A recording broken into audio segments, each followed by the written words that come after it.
हिमालयाच्या मत्तीला धावणारा सह्याद्री अशी ज्या गावाची ओळख आहे, म्हणजे ज्या हिमालयाचं संरक्षण करण्याचं खऱ्या अर्थाने काम आपल्या प्रत्येक गावातील जवानाने केलं, ही अतिशयोक्ती नाहीये. कारण मला मान्यवरांना सांगायला आवडेल की या गावात एकही असा सैनिकी तळ नाहीये जिथं माझ्या गावचा जवान नाहीये. त्यामुळे सगळ्यात पहिला या जवानांना मी सलाम करतो, त्यांच्या कार्याला मी सलाम करतो. आणि माझ्या खरं तर मी समीक्षण करणार नाहीये. एक अतृत्व भुकेला जसा असतो, तो भूक लागलेला असतो, ज्याप्रमाणे ते ग्रहण करतो, तसं या पुस्तकातला विचार आणि विचार मी ग्रहण केला. थोडासा वेळ लागला तरी समजून घ्या. या कार्यक्रमाच्या निमित्ताने उपस्थित माननीय डॉक्टर श्रीकांत पाटील सर, माननीय ऑनरी कॅप्टन बी एस पाटील साहेब, आमचे मार्गदर्शक माननीय मुख्याध्यापक विटी पाटील सर, माननीय आंबी सर, त्याचबरोबर माननीय निकाडी सर, या कार्यक्रमाच्या निमित्तानं उपस्थित सर्व साहित्य सारस्वत, या सर्वांचं सर्वप्रथम या पुणे नगरीमध्ये मी सहर्ष स्वागत करतो. खरं तर ही कादंबरी वाचत असताना श्रीकांत पाटील सर मला आर के नारायण यांची मालगुडी देश आठवली. त्यामध्ये ज्या प्रकारे चित्र रंगवलं गेलं, अगदी गावातले प्रसंग दाखवले गेले, तसंच काहीच प्रसंग आपल्या गावातील वेगवेगळे प्रसंग या हाराकी कादंबरीमध्ये दाखवलेले आहेत. गावगाड्याचं स्वरूप बदलतंय, चंगळवादी संस्कृती फोपवते, स्टेटसवर स्वतःला शेअर म्हणणारे संध्याकाळी हातात दोरी घेत आहेत आणि आत्महत्या करतायत. म्हणजे ही शोकांतिक आहे. खरं तर फक्त दिखाऊपणा नकोय, तर खरंच मानसिक स्थैर्य आजच्या पिढीला देणं गरजेचं आहे. खरं तर यमनाप्पा हा ज्यावेळेला रंगराव साहेबांच्यावर अंत्यसंस्कार करतो, त्याच्याकडे रॉकेलचा जो कॅन येतो, तो कॅन घेऊन तो ज्यावेळेला घरी जातो, बऱ्याच दिवसानंतर घरामध्ये दिव्याचा उजेड पडतो. आणि या दिव्याच्या उजेडामध्ये हा श्याम शिकतोय आणि यमनाप्पा त्याला स्वप्न देतो, डॉक्टर बाबासाहेब आंबेडकरांनी जे स्वप्न आपल्यासाठी बघितलंय ते तुला पूर्ण करायचं आहे. डॉक्टर बाबासाहेब आंबेडकरांनी सांगितलं, शिका, संघटित व्हा आणि संघर्ष करा. आजची पिढी शिकली, संघटित झाली की नाही हा प्रश्न आहे, आणि संघर्ष अजून करायचा बाकी आहे. खऱ्या अर्थाने ज्यावेळेला दिव्याच्या उजेडात अभ्यास करणारा हा श्याम डॉक्टर बाबासाहेब आंबेडकरांचं स्वप्न पूर्ण करायला जातो. पण आजच्या पिढीबाबत मला दुर्दैवानं सांगावं वाटतं की आजची पिढी राजकारण्यांच्या हातातलं खेळणं झालंय, विवेक विचार हरवलाय. या निमित्तानं आमचे कवी अनंत राऊत यांची कविता मला या ठिकाणी आठवते. भोंगा वाजलाय, भोंगा वाजलाय, भोंगा वाजलाय, वाजलाय वाजलाय, नेता गाजलाय, नेता गाजलाय, नेता गाजलाय, गाजलाय गाजलाय, पोटा पाण्याची सोडून काम, पोटा पाण्याची सोडून काम, म्हणा जय जय जय श्रीराम.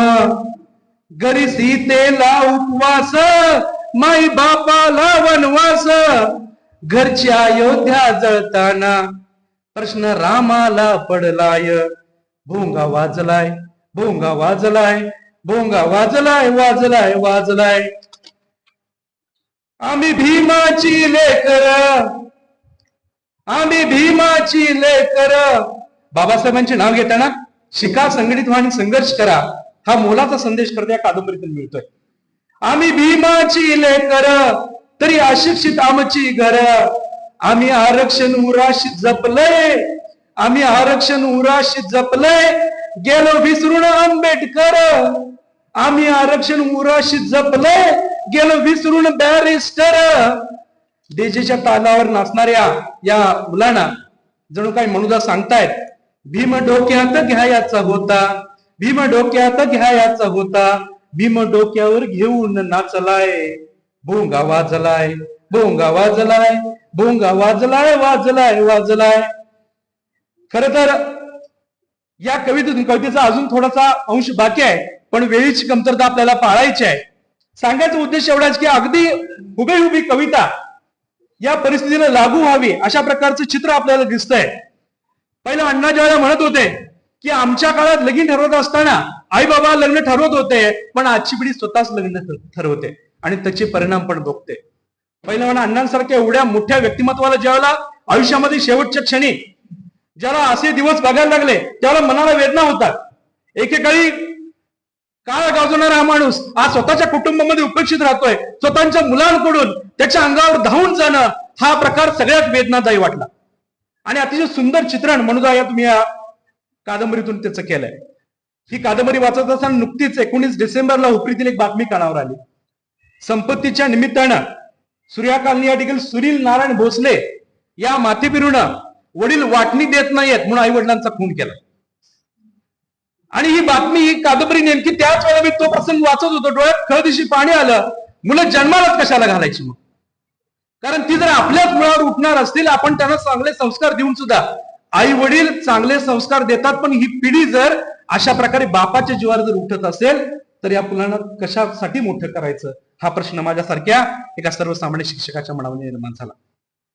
खरं तर या कादंबरीमध्ये डॉक्टर शेडबाळे साहेबांचं सुद्धा अतिशय सुंदर यथार्थ वर्णन केलंय.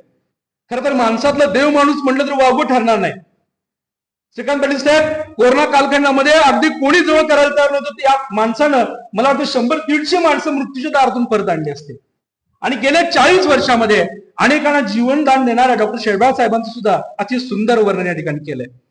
अंधश्रद्धा आणि विज्ञान यामधला जो संघर्ष आहे, तळ्याच्या काठाला ज्यावेळेला तळ्याचं बांधकाम झालं त्यावेळेला त्यामध्ये पुरून ठेवलेल्या मूर्त्या आणि त्या मूर्त्याला पाणी घाला असं संधी दिल्यानंतर तिथून ती मूर्ती ज्यावेळेला हरभरा आणि खालचं ते धान्य होतं ते फुगलं आणि मूर्ती वर आल्या आणि दैवी साक्षात्कार झाला असा काही बनाव काही जणांनी केला. पण गाव विज्ञानमध्ये होतं, त्यांनी हे स्वीकारलं नाही. तो सुद्धा संदर्भ या ठिकाणी निश्चितपणे त्या ठिकाणी आठवतो. खरं तर यमनापाच्या मुलाच्या मनाची अवस्था, ज्या वेळेला पंक्तीत एक दिवस आपला बाप नव्हता तर बाळूला अनाथ झाल्यासारखं वाटलं. म्हणजे ज्या वेळेला बाप एक दिवस घरी नव्हता तर त्या बाळूच्या मनाची झालेली अवस्था, खरोखर ज्याच्या आयुष्यातून बाप कायमच हरवतो त्या मुलाच्या मनाची अवस्था काय होते याचं सुंदर वर्णन मनोदानी आपल्या कादंबरीतून केलंय. खरं तर आजकाल आपण बघतोय बापाच्या नावाने एकरी हाक मारणारी, बापाला हिटलर समजणारी मुलं जन्माला आली. म्हणजे अगदी मूल 5वी, आम्ही शिकवत असताना मी बघतोय 4थी-5वी पर्यंत मुलग्याला विचारलं तुझे वडील कोण आहेत, तो मुला सांगतो माझे वडील सुपर हिरो आहेत, शक्तिमान आहेत, सगळी त्यांना नावं देऊन टाकतो. पण हा मुलगा जेव्हा 12वी पर्यंत जातो त्याला विचारलं तुझा बाप कोण आहे, तो म्हणतो मेरा बाप हिटलर आहे. म्हणजे ही जी मानसिकता आहे ही सुद्धा अतिशय सुंदर पद्धतीने या ठिकाणी दाखवलेली आहे. यमनाप्पा ज्यावेळेला मिरजेच्या दवाखान्यामध्ये ऍडमिट होता त्यावेळेला मिरजेच्या त्या डॉक्टरची एक बातमी होती जी काच फलकामध्ये लावली होती की त्या डॉक्टरने 2 लाख रुपये दान केले होते. पण त्याचं खरं कारण होतं की त्याच वृद्धाश्रमामध्ये त्या डॉक्टरचे बाप, त्या डॉक्टरचे वडील त्या वृद्धाश्रमामध्ये होते. म्हणजे सांगण्याचा उद्देश आहे की आजकाल माणसं दिखावपणावर फार जातात, म्हणजे मोठेपणा दाखवतात, पण वास्तव मात्र काहीतरी काळं वेगळंच असतं. आणि अतिशय सुंदर पद्धतीनं त्या ठिकाणी दाखवलं. या डॉक्टरांच्या वडिलांना जी शिक्षा मिळते वृद्धाश्रमामध्ये राहण्याची, त्यात सुद्धा कारण त्यामध्ये सांगितलंय की त्यावेळेला त्यांनी डॉक्टर हा मुलगा जन्माला यावा म्हणून 3 मुलींचा गर्भ कट केला होता. स्त्री भ्रूण हत्या या विषयावर सुद्धा त्या ठिकाणी मांडलं गेलंय. म्हणजे खरं तर अति सुंदर पद्धतीनं त्या ठिकाणी ते संदर्भ जो आहे तो मनोदानी रंगवलेला आहे. त्याचबरोबर मारुती मंदिराजवळ घुमट हा मुलींसाठी भीतीचं नाही तर शक्तीचं प्रतीक आहे. म्हणजे त्यावेळेला श्रीकांत पाटील साहेब तुम्हाला सांगायला वाटेल की सतीप्रथेला विरोध करणारे या गावच्या ज्या महिला होत्या त्यांनी विरोध केला, पण काही परिस्थितीमध्ये त्यांना सती जावं लागलं. आणि सती गेल्यानंतर त्यांनी सांगितलं की या गावच्या मुलींना नांदणं होणार नाही. आणि मग नंतर सांगितलं गेले की तुमची मुलींची जेव्हा लग्न होतील त्यावेळी त्या घुमटाला नैवेद्य द्या, अन्यथा तुम्हाला नांदणं चांगलं लाभणार नाही. म्हणजे सती प्रथेला विरोध करणाऱ्या त्या महिला खरं तर या मुली ज्याला सासरी जाण्यापूर्वी त्या घुमटाला जेव्हा वंदन करतात जणू ही ताकद घेऊन जातात की आपल्याला संघर्ष विरुद्ध उभा राहायचं, आपल्या विरुद्ध जर एखादी चुकीची घटना घडायला लागली तर आपण सहन करायचं नाहीये. हा संदेश त्या प्रथेतून आपल्याला दिसून येतो.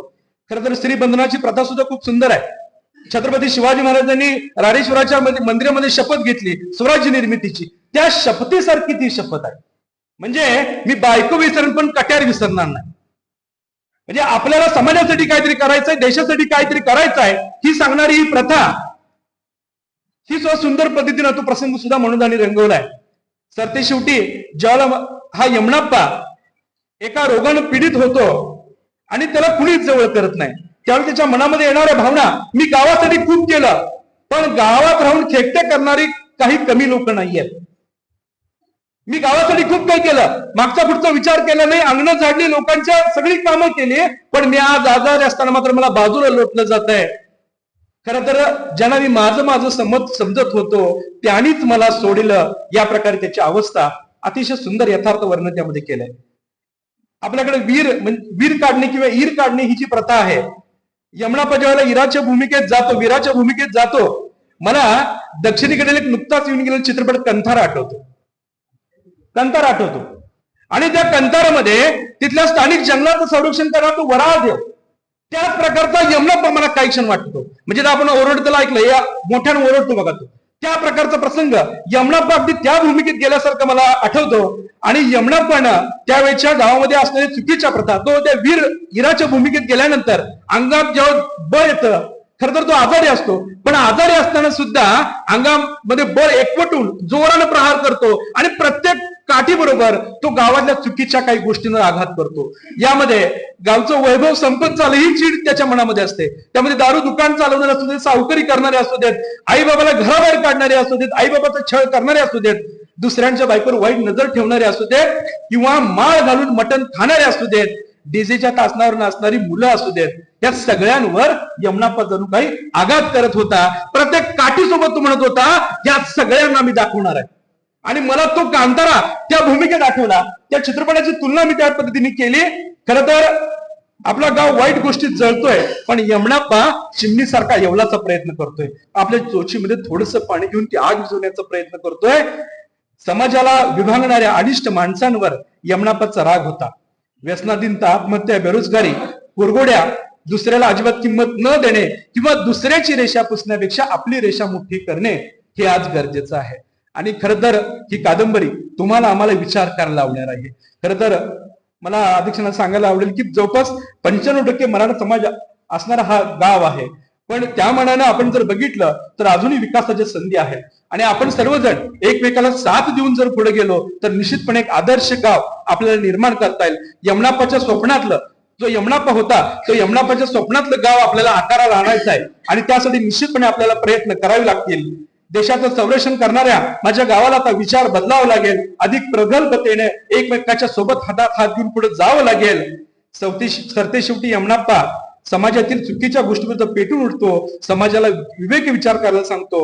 खरं तर मृतात्म्याच्या आत्म्याला शांती मिळावी म्हणून हाराकी म्हणणारा नायक यमनापा शेवटी उपेक्षित जीवन जगतो. असं उपेक्षित जीवन कुणाच्याही वाट्याला येऊ नये. आणि सगळ्यात शेवटी मनुदाच्या एकंदरीत या साहित्य व्यासंगाबद्दल म्हणावंसं वाटतं, अनंत आमची ध्येय असते. अतिशय सुंदर पद्धतीने संघर्षातून सुद्धा मनुदानं सुंदर यथार्थ चित्रण या कादंबरीचं केलंय.